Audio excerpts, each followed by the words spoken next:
Welcome to Law Talk Hub, your trusted companion in the world of law and justice. यहाँ हम सरल भाषा में समझाते हैं कानून की किताबें, ऐतिहासिक फैसले और संविधान की गहराइयाँ. Stay tuned for deep insights, real cases, and courtroom brilliance. Let's begin today's legal journey. सोचिए किसी कानूनी मामले में आपका नाम घसीटा जाए, लेकिन आपको यह बताया ही ना जाए कि आपने आखिर किया क्या है. बस आपका नाम एक लिस्ट में डाल दिया गया हो. आज हम जिस विषय पर बात करने जा रहे हैं उसका सार कुछ ऐसा ही है. आज हम भारतीय दंड संहिता यानी आईपीसी की धारा 498 से जुड़े सुप्रीम कोर्ट के एक हालिया और बहुत ही महत्वपूर्ण फैसले की गहराई में उतरेंगे. ये वो धारा है जो पति या उसके रिश्तेदारों की तरफ से की जाने वाली क्रूरता से जुड़ी है. हमारी इस पूरी चर्चा का आधार लॉ ट्रेंड में छपा एक लेख है जो मरम में निर्मला और अन्य बनाम तेलंगाना राज्य मामले का पूरा ब्यौरा देता है. हमारा मकसद ये समझना है कि सुप्रीम कोर्ट ने ये क्यों कहा कि किसी वैवाहिक विवाद में सिर्फ पति के रिश्तेदारों का नाम लिखवा देना ही उन पर मुकदमा चलाने के लिए काफी नहीं है. तो चलिए इस मामले की परतें खोलते हैं. तो कहानी की शुरुआत होती है साल 2012 में हुई एक शादी से. 12 अगस्त 2012 को शादी हुई और अगले ही साल 1 नवंबर 2013 को एक बेटी का जन्म हुआ. शिकायत के मुताबिक शादी के वक्त लड़की के परिवार ने 4.5 लाख रुपए नकद, 90 ग्राम सोना और कुछ घरेलू सामान भी दिया था. और इसके बाद सब कुछ सामान्य लग रहा था. कम से कम कागज पर तो यही लगता है. लेकिन फिर शादी के 10 साल बाद, एक पूरा दशक बीत जाने के बाद, अचानक 4 मार्च 2023 को एक एफआईआर दर्ज होती है. और यहीं पर सबसे पहला सवाल उठता है. 10 साल तक ऐसा क्या हुआ या क्या नहीं हुआ कि अब ये मामला पुलिस तक पहुंचा? ये 10 साल का गैप ही इस केस को बहुत असामान्य बना देता है. आमतौर पर ऐसे मामलों में आरोप हाल की घटनाओं से जुड़े होते हैं. जब इतने लंबे समय के बाद कोई शिकायत आती है तो अदालतें उसे और भी बारीकी से देखती हैं. वो ये समझने की कोशिश करती हैं कि इन 10 सालों में क्या हुआ और शिकायत दर्ज करने का असली कारण क्या है. और जो आरोप लगाए गए वो और भी अजीब हैं. शिकायत में पत्नी ने ये नहीं कहा कि सास ससुर ने उन्हें पीटा या दहेज मांगा. आरोप यह था कि पति अपने माता पिता, ननद और नंदोई की बातों से प्रभावित होकर बुरा बर्ताव करने लगा और गालियां देने लगा. साथ ही 4 लाख रुपए और दहेज की मांग करने लगा. कानूनी तौर पर इसका क्या मतलब है? क्या किसी को प्रभावित करना भी अपने आप में कोई अपराध हो सकता है? कानूनी तौर पर ये एक बहुत ही पतली सी डोर पर चलने जैसा है. प्रभावित करना अपने आप में कोई अपराध नहीं है. अपराध तब बनता है जब उस प्रभाव के कारण कोई गैर कानूनी काम हो. धारा 498A क्रूरता को परिभाषित करती है, जिसमें शारीरिक और मानसिक दोनों तरह का उत्पीड़न शामिल है. अब सवाल ये है कि क्या किसी को भड़काना या उकसाना बिना सीधे तौर पर शामिल हुए मानसिक क्रूरता माना जा सकता है? कानून कहता है कि इसके लिए बहुत मजबूत सबूत चाहिए कि उस प्रभाव का सीधा नतीजा क्रूरता थी. सिर्फ ये कह देना कि उनकी बातों में आकर ऐसा हुआ, ये कानूनी तौर पर बहुत कमजोर दलील है. ठीक है, तो इस शिकायत के आधार पर पुलिस ने पति और उसके माता पिता समेत कुल 6 लोगों के खिलाफ एफआईआर दर्ज कर ली. उन पर आईपीसी की धारा 498A यानी क्रूरता, धारा 323 जानबूझकर चोट पहुंचाना और धारा 504 यानी अपमानित करना, इन सब के साथ साथ दहेज निषेध अधिनियम की धारा 4 के तहत भी आरोप लगाए गए. इसके बाद मामला स्थानीय मजिस्ट्रेट की अदालत में पहुंचा और पुलिस ने अपनी जांच पूरी करके चार्जशीट भी दाखिल कर दी. चार्जशीट दाखिल होने का मतलब है कि पुलिस को पहली नजर में लगा कि मुकदमा चलाने के लिए पर्याप्त सबूत हैं. अब जो पति के माता पिता थे जिनके खिलाफ ये केस हुआ, वो इस मामले को खत्म करवाने के लिए तेलंगाना हाईकोर्ट पहुंचे. लेकिन हाईकोर्ट ने उनकी याचिका खारिज कर दी और केस को रद्द करने से मना कर दिया. अब यह थोड़ा अजीब लगता है. अगर आरोप इतने ही कमजोर थे जैसा आप बता रही हैं, तो हाईकोर्ट ने मामला रद्द क्यों नहीं किया? ये एक बहुत अच्छा सवाल है और ये सीधे हमारे क्रिमिनल प्रोसीजर कोड यानी सीआरपीसी की धारा 482 की आत्मा से जुड़ा है. सोचिए, ये सीआरपीसी 482 एक तरह का इमरजेंसी एग्जिट है. Emergency exit? हाँ, ये इसलिए बनाया गया है ताकि अगर किसी पर पहले नजर में ही झूठा केस बनता दिख रहा हो तो उसे सालों तक अदालत के चक्कर ना काटने पड़े और वो बेइज्जती और मानसिक तनाव ना झेले जो एक ट्रायल के साथ आता है. तो एक तरह से इस सिस्टम को जाम होने से भी बचाता है. बिल्कुल. लेकिन हाईकोर्ट अक्सर इस इमरजेंसी एग्जिट का इस्तेमाल करने में बहुत सावधानी बरतते हैं. उनका मानना होता है कि सच और झूठ का फैसला ट्रायल के दौरान होना चाहिए, जहां गवाहों से जिरह होती है और सबूतों को परखा जाता है।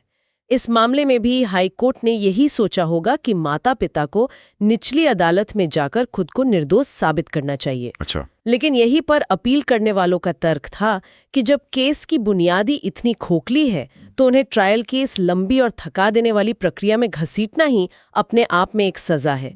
जाहिर है वो इस फैसले से खुश नहीं थे, इसलिए उन्होंने सुप्रीम कोर्ट में अपील की। तो अब मामला देश की सबसे बड़ी अदालत में है और सुप्रीम कोर्ट ने आते ही मामले की नब्ज पकड़ ली। उन्होंने शिकायत, एफआईआर और चार्जशीट को बहुत ध्यान से देखा और कहा कि सास ससुर के खिलाफ लगाए गए आरोप अस्पष्ट और सामान्य हैं। अदालत ने ओमनीबस शब्द का इस्तेमाल किया, जिसका मतलब है एक ऐसी लिस्ट जिसमें बिना सोचे समझे सबका नाम डाल दिया गया हो, जैसे एक बस में सबको भर दिया जाता है। बिल्कुल। अदालत कह रही है कि ये तरीका नहीं चलेगा। और ये सिर्फ शब्दों का खेल नहीं है, ये न्याय के सिद्धांत से जुड़ा है।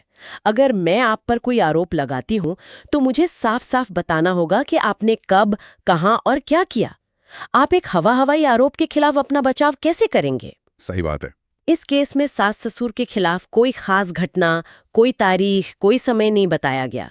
बस एक लाइन लिख दी गई कि पति उनकी बातों से प्रभावित था।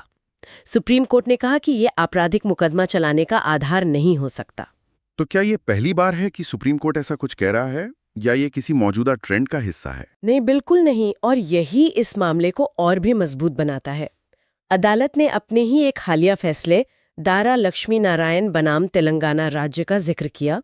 दिलचस्प बात यह है कि वो फैसला भी जस्टिस बीवी नागरत्ना की बेंच ने ही दिया था, जो इस मौजूदा मामले की बेंच का भी हिस्सा थी। अच्छा। तो ये एक सोची समझी और लगातार विकसित हो रही न्यायिक सोच को दिखाता है। तो इस दारा लक्ष्मी नारायण मामले में ऐसा क्या कहा गया था जो यहाँ इतना अहम हो गया? उस फैसले में अदालत ने एक बहुत ही दमदार लाइन कही थी, जिसे इस केस में भी दोहराया गया। लाइन थी, वैवाहिक विवाद से पैदा होने वाले आपराधिक मामले में परिवार के सदस्यों के नामों का सिर्फ उल्लेख कर देना, बिना उनकी सक्रिय भागीदारी को दिखाने वाले खास आरोपों के ऐसे मामलों को शुरुआत में ही खत्म कर दिया जाना चाहिए। मतलब अदालत का संदेश साफ है, अब आप एफआईआर में पूरे परिवार का नाम सिर्फ इसलिए नहीं लिख सकते क्योंकि वे रिश्तेदार हैं। हम ये कोई ग्रुप बुकिंग नहीं है कि एक टिकट पर सब चले जाएंगे। हर एक व्यक्ति के खिलाफ आपको एक ठोस अलग आरोप लगाना होगा। ये इस कानून के इस्तेमाल में एक बहुत बड़ा बदलाव है। हाँ, और अगर हम इसे बड़े परिप्रेक्ष्य में देखें तो अदालत उस सामाजिक सच्चाई को भी पहचान रही है जिसे वकील और जज सालों से देख रहे हैं। फैसले में साफ तौर पर वैवाहिक कलह से पैदा होने वाले घरेलू विवादों में पति के परिवार के सभी सदस्यों को फंसाने की प्रवृत्ति का उल्लेख किया गया है। अच्छा। अदालत ये कह रही है कि अक्सर जब पति पत्नी के बीच झगड़ा होता है तो गुस्से या बदला लेने की भावना में ननद, देवर, सास, ससुर, यहाँ तक कि दूर के रिश्तेदारों का नाम भी एफआईआर में लिखवा दिया जाता है। बिल्कुल, चाहे उनकी कोई सीधी भूमिका हो या ना हो। बिल्कुल। और फैसले में इससे भी ज्यादा सख्त भाषा का इस्तेमाल किया गया है। इसमें कहा गया है कि हाल के वर्षों में जैसे जैसे देश भर में वैवाहिक विवाद बढ़े हैं, धारा 498A जैसे प्रावधानों का दुरुपयोग पत्नी द्वारा पति और उसके परिवार के खिलाफ व्यक्तिगत बदला निकालने के लिए एक हथियार के रूप में करने की बढ़ती प्रवृत्ति देखी गई है। यही वो संतुलन है जिसकी मैं बात कर रही थी। देखिए, धारा 498A एक बहुत ही नेक उद्देश्य के साथ बनाई गई थी।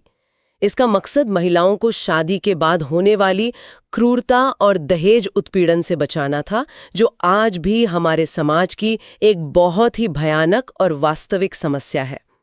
ये कानून एक ढाल की तरह बनाया गया था। लेकिन क्या इस संतुलन को बनाने के चक्कर में हम असली पीड़ितों के लिए मुश्किलें नहीं खड़ी कर रहे हैं? एक महिला जो सालों से मानसिक क्रूरता झेल रही है, जो शायद गहरे सदमे में है, उसके लिए हर घटना की तारीख और समय बताना लगभग नामुमकिन हो सकता है। उसे बस एक लगातार चलने वाला उत्पीड़न याद हो, न कि कोई एक खास घटना। यह इस पूरे मुद्दे का सबसे मुश्किल और संवेदनशील पहलू है। और आपका सवाल बिल्कुल जायज है। अदालत भी इस बात को समझती है। इस फैसले का मतलब ये नहीं है कि हर पीड़ित को एक डायरी लेकर बैठना होगा और हर जुल्म का समय नोट करना होगा। इसका मतलब यह है कि आरोपों में कुछ तो ठोसपन होना चाहिए। इसे थोड़ा और साफ करेंगे? जरूर। मान लीजिए एक महिला कहती है, मेरे सास ससुर ने मुझसे दहेज मांगा। ये एक सामान्य आरोप है। लेकिन अगर वो कहती है, मेरी बेटी के जन्मदिन के आसपास मेरे ससुर ने मुझसे कहा कि अगर तुम्हारे घर वाले कार नहीं देंगे तो तुम्हें घर से निकाल देंगे, तो यह एक विशिष्ट आरोप है। अच्छा, इसमें एक घटना है। हाँ, इसमें एक घटना, एक मांग और एक धमकी है। सुप्रीम कोर्ट यही विशिष्टता मांग रहा है। वो ये नहीं कह रहा कि आप केस मत कीजिए, वो कह रहा है कि पुलिस और निचली अदालतों को यह सुनिश्चित करना चाहिए कि केस की बुनियाद हवा में नहीं बल्कि कुछ ठोस तथ्यों पर टिकी हो। समझ गया। इसका मकसद असली पीड़ितों को चुप कराना नहीं बल्कि कानून की प्रक्रिया को उन लोगों से बचाना है जो इसका गलत इस्तेमाल करते हैं। तो इस सब का आखिर में नतीजा क्या निकला? सुप्रीम कोर्ट ने सास ससुर के खिलाफ चल रही आपराधिक कार्यवाही को रद्द कर दिया। इसका मतलब है कि उनके खिलाफ मामला अब खत्म हो गया है। जी। पति के खिलाफ मामला शायद चलता रहेगा क्योंकि उसके खिलाफ सीधे तौर पर मारपीट और दहेज मांगने के आरोप थे, लेकिन उसके माता पिता अब इस पूरी कानूनी प्रक्रिया से बाहर हैं। इसका मुख्य सार निचली अदालतों और पुलिस के लिए एक स्पष्ट संदेश है। जब भी 498A की शिकायत आए तो हर आरोपी की भूमिका को अलग अलग देखें। एक सामान्य और व्यापक बयान जिसमें बिना किसी की भूमिका बताए पूरे परिवार को लपेट लिया गया हो, अब मुकदमा चलाने के लिए पर्याप्त नहीं होगा। तो ये एक बहुत जरूरी कदम है। हाँ, उन बेकसूर लोगों को वैवाहिक विवादों में गलत तरीके से उलझने से बचाने की दिशा में एक बहुत जरूरी कदम है। तो ये कानून की एक ऐसी व्याख्या है जो नामों की संख्या के बजाय सबूतों की गुणवत्ता पर जोर देती है। ये नहीं कि कितने लोगों का नाम FIR में है, बल्कि ये कि हर नाम के साथ क्या कोई ठोस आरोप जुड़ा है। सटीक कहा। यह कानूनी प्रक्रिया को उन मामलों से बचाता है जिनकी नींव ही कमजोर हो और उन्हें शुरुआत में ही खत्म कर देता है। इससे अदालतों का कीमती समय भी बचता है। बिल्कुल, और उन लोगों को भी राहत मिलती है जिन्हें गलत तरीके से फंसाया जा सकता है। साथ ही यह भी सुनिश्चित करता है कि जिन वास्तविक मामलों में ठोस विवरण और सबूत हैं, वे मामले पूरी गंभीरता से आगे बढ़ सकें और पीड़ितों को न्याय मिल सके। ये एक अंतिम विचार मन में लाता है। जहां ये फैसला कानून के दुरुपयोग को रोकने का एक मजबूत प्रयास करता है, वहीं ये कैसे सुनिश्चित किया जाए कि वास्तविक पीड़ित, जो शायद गहरे सदमे में हों और उत्पीड़न की हर तारीख और समय को याद रखने में असमर्थ हों, उनकी आवाज भी सुनी और संरक्षित की जाए। एक अस्पष्ट आरोप और एक प्रताड़ित व्यक्ति की टूटी फूटी गवाही के बीच की बारीक रेखा आखिर कहाँ है, ये सोचने वाली बात है। Thank you for your valuable time and for being a part of Law Talk Hub. नए वीडियो और न्यायिक ज्ञान के लिए जुड़े रहिए। Don't forget to like, share and subscribe. See you in the next one.